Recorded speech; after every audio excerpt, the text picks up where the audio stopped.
Howard, thank you so much for your great words and for the work you're doing and for showing us all a great example of how this does work. Thank you.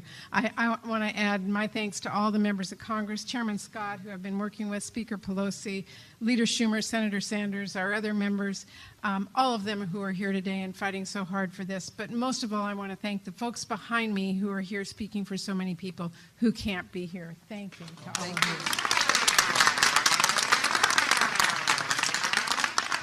We are here today for workers like Tiffany.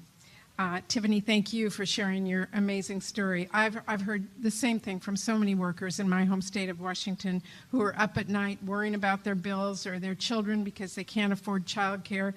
Tiffany, you are not just speaking for yourself, you're speaking for millions of Americans today.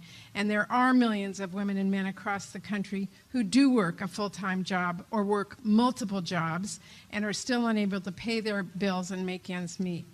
When President Trump and his administration continue to roll back protections for workers and tilt the playing field even further in favor of corporations and billionaires, Democrats are here fighting for an economy where every person has a good-paying job that allows them to take care of their families and provide their children with more opportunities than they were given.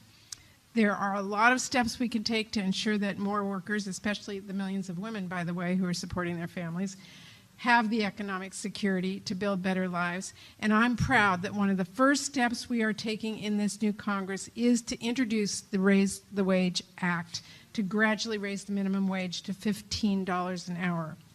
Under this bill, 20 million women across this country will get a raise, including 40% of Black working women and 35% of Latino working women.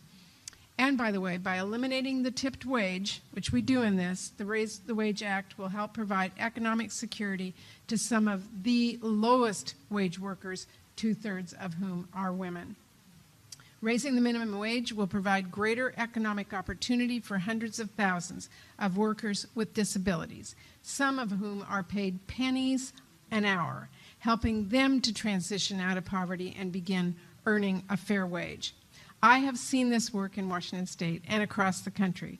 Our economy works best when workers and families are able to succeed.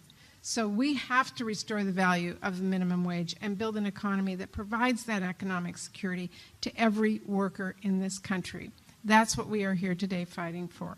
So thank you all for being here, and I'm proud to introduce Congressman Mark Pocan.